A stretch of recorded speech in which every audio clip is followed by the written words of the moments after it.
Good afternoon, ladies and gentlemen. Dear colleague, dear Ararat, I was very glad to have the occasion to welcome you here in Prague, to welcome the Minister Ararata Mիրզոյանի. We last had the opportunity to speak in May in Torino, and our today's meeting expresses our mutual interest to further deepen the relationship between Czech Republic and Armenia. Armenia is an important partner of our country. We can speak about parliamentary cooperation and also economic cooperation. We appreciate very much the continuation and the implementation of democratization reforms in Armenia that are in line with the SIPA agreement. I would also like to stress the fact that we really appreciate the progress achieved. We support the reform process and we hope Armenia will continue in it for the benefit of its citizens. The political commitment of the Armenian representation for the reforms and for the values represented by the EU are appreciated even more in the light of the difficult geopolitical situation in the region where Armenia is located. We also discussed the Czech priorities of the presidency of the Council. We discussed the Eastern Partnership in detail, and Armenia is an important part of the Eastern Partnership, of course. And we could not avoid the topic that is being discussed at every meeting these days, and that is the priorities of the Czech presidency and the Council of the European Union that were affected by Russian aggression against Ukraine. We discussed the priorities and the situation in general. Allow me also to express that we really appreciate how Armenia is interested in the continuation of the Eastern Partnership.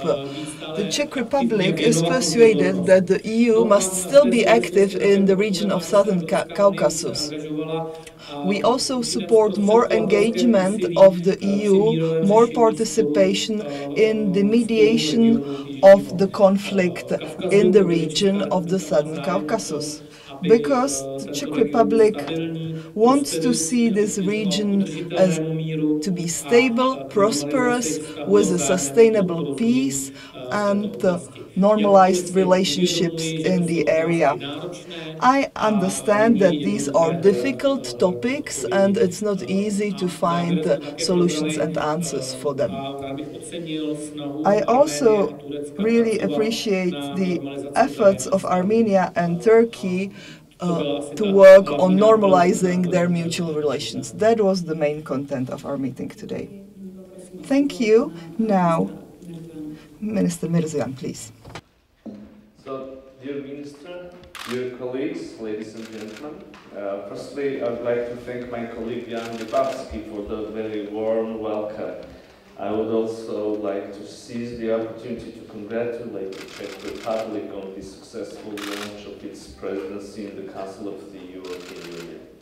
This is my first visit to Czechia, a country which has officially taken the course of pursuing the legacy of Václav Havel, underscoring human rights, democratic development, strong civil society, and multilateral collaboration.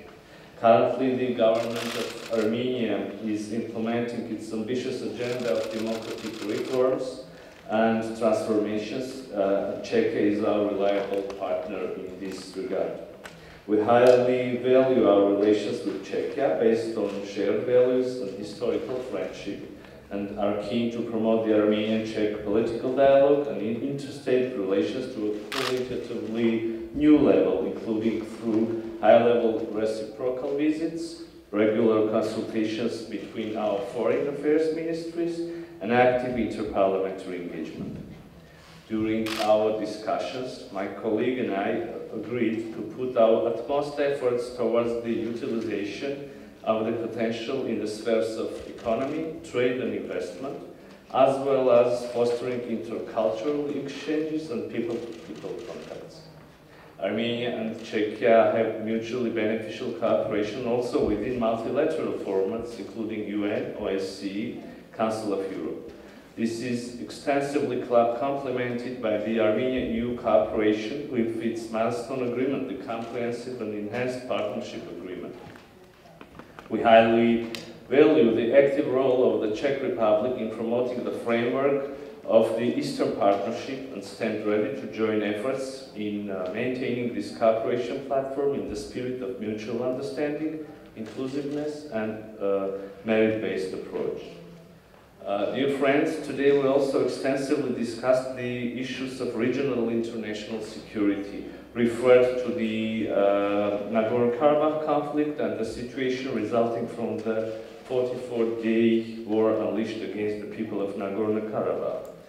I briefed Mr. Lipavsky on Armenia's position and efforts toward establishing peace and stability in our region, where the OSCE Minsk Group co-chairmanship plays a key role in reaching a comprehensive and lasting settlement of the Nagorno-Karabakh conflict. In this regard, I express my gratitude to the Czech side for its continued support to these efforts and the role that OSCE Minsk Group co-chairmanship plays. Nearly 2 years after the cessation of hostilities in Nagorno-Karabakh, humanitarian issues remain unresolved. Azerbaijan continues to hold Armenian prisoners of war and civilian hostages, using them as political weapon. Also, Azerbaijan's policy of destruction, desecration of the Armenian cultural and religious heritage in the territories fallen under Azerbaijani control is of great concern. In this regard, we expect a targeted response and practical action from the international community. Dear colleagues, the realities resulting from the use of force and mass violations of human rights cannot create a sustainable foundation for regional peace and security. Armenia has repeatedly stated its readiness for constructive dialogue, refrain from preconditions and war-mongering rhetoric for sustainable peace and development of our region. I will conclude my speech with this. Once again, thank you very much, Mr. Lipavsky, for your hospitality, and please kindly receive my invitation to visit Armenia. Děkuji, pane ministře, a nyní je prostor pro vaše dotazy. Poprosím ČTK. I would like to ask, how is Armenia affected by sanctions on Russia? Thank you very much. Of course, sanctions against Russia have their negative direct or indirect impact on Armenia's economic development and economic situation in the region in general. And thus we're trying to find short-term and mid-term solutions to mechanisms for addressing and, if possible, eliminating these threats. And my hope is that we will succeed in this process. Thank you.